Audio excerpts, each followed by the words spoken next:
sangat intens. Pak Anies ya tokoh lain dari partai lain intens kita, baik secara formal maupun informal. Apalagi Pak Anies. Pak Anies itu ya sekarang sudah menjadi bagian integral kami ya, meskipun beliaunya memang tidak lantas dengan serta-merta menjadi anggota Partai Nasdem atau pengurus Nasdem atau kader Nasdem, tidak, tetapi sebagaimana secara berkesinambungan terus-menerus. Pak Anies adalah salah satu tokoh yang sama-sama kita tahu.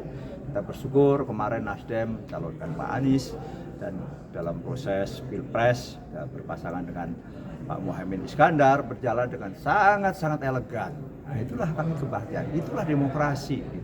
Itulah bahwa demokrasi ada dinamika, ada istilahnya kalau dalam permainan ada yang menyemes, ada ini, tetapi dan sekali lagi semua dilakukan dengan etika, dengan juga cara-cara yang baik. Misalnya apa?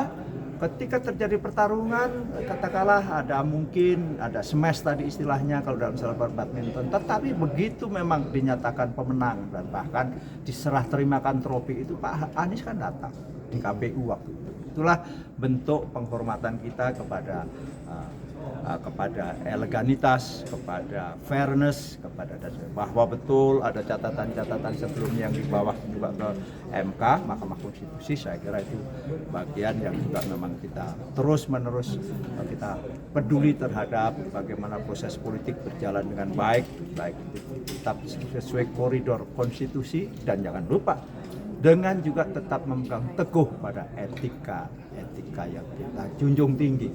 Nah, inilah sehingga bangsa ini menjadi bangsa yang beretika, bermartabat dalam proses politik dengan baik.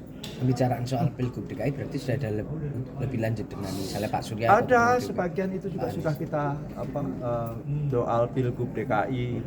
Kita tidak menafikan bahwa Pak Anies sampai hari ini kalau berdasarkan hasil, mohon maaf ya, di hasil di tahun Pilpres yang lalu kan selisihnya dengan pemenang Pak Prabowo Gibran kan hanya 38.000 saja kurang lebih.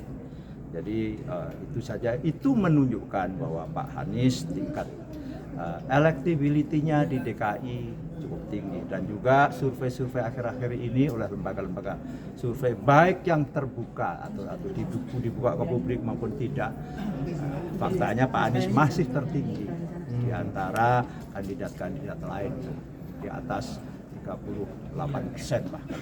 Berarti Pak, ya, kalau dengan begitu Nasdem nggak akan gitu mencalonkan kadernya untuk di DKI, karena kan kita tahu Bang Saroni dan juga Mas Wibi ini sempat disebut juga untuk maju. Tapi kalau dari pernyataan Pak Sugeng kayaknya lebih condong ke Anies nih Pak. Enggak juga.